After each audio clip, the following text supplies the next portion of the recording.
in their seats to form a loose circle around the counter. Some held phones aloft like torches. Others whispered theories about Marcus's supposed crimes, speculating about everything from identity theft to terrorism. A security guard approached, his radio crackling with static.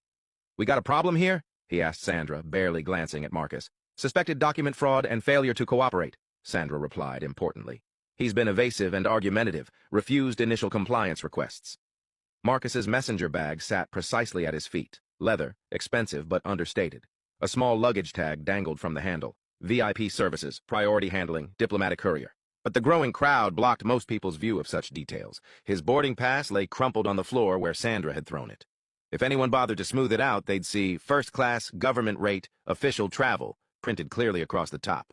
But nobody was looking at evidence anymore. They were watching a show. 18 minutes until boarding, the overhead announcement reminded everyone. Janet returned with a supervisor's badge gleaming on her chest. "What's the situation, Sandra?" "Subject attempted to board using falsified documentation. Claims it's a diplomatic passport, but look at these obvious irregularities." Sandra handed over the torn pieces like a detective presenting evidence at trial. The supervisor, a thin man named David Walsh, examined the fragments with the same theatrical suspicion Sandra had displayed. "These security features don't look right to me," he declared, though he was clearly guessing. "The watermark's all wrong, and this seal looks printed rather than embossed." Marcus's phone buzzed again. This time the screen lit up briefly, showing multiple missed calls from numbers with DC area codes. A text message preview appeared. "Confirmed for 9 a.m. congressional hearing on airline oversight." But Sandra quickly flipped the phone face down. "No communication during security procedures," she snapped. "Could be deleting evidence or contacting criminal associates. 16 minutes to board." The crowd pressed closer, sensing the climax approaching.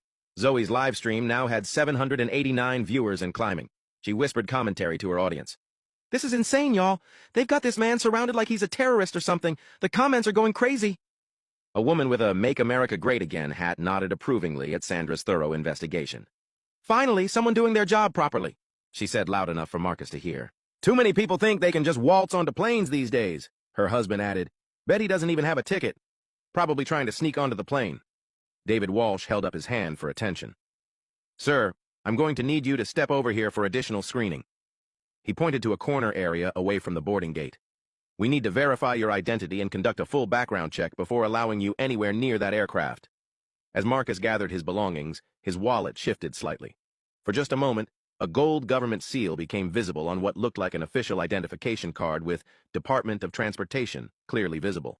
But the lighting was poor, and everyone was focused on his supposed guilt rather than looking for signs of his innocence. 14 minutes until boarding begins.